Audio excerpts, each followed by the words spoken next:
Alors voici maintenant le permis équerre. Donc même chose, on a des onglets de révision où les élèves peuvent aller réactiver leurs connaissances ou les consolider. Deux niveaux de tracé de perpendiculaire, deux niveaux de tracé de parallèle et ensuite ils peuvent aller passer le permis équerre. Donc, je vous montre comment on trace une perpendiculaire.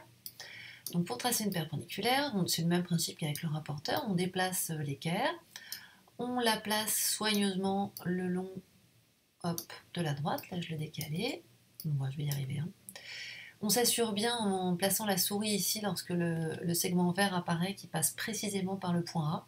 On clique et hop, ça trace. Ouais, merci, merci.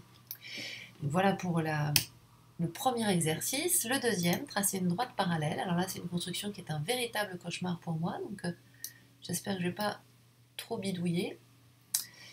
Donc, on place d'abord un des côtés de l'angle droit de l'équerre le long de la droite. On place sa souris sur l'autre côté de l'angle droit, on clique et ça va faire apparaître une règle. C'est pour ça que là, il n'y a pas de crayon qui apparaît. Cette règle, elle est fixe. On peut la faire disparaître si jamais on la fait apparaître par erreur ou au mauvais moment.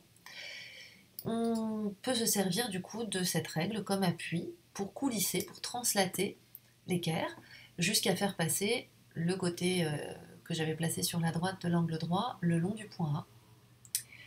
Enfin, c'est plutôt le point A d'ailleurs qui est le long du côté de l'angle droit. Et puis là, le crayon apparaît et je trace. Voilà. Et une fois qu'on a fait ces deux exercices, et bien comme pour le permis rapporteur, on peut aller passer le permis équerre. Et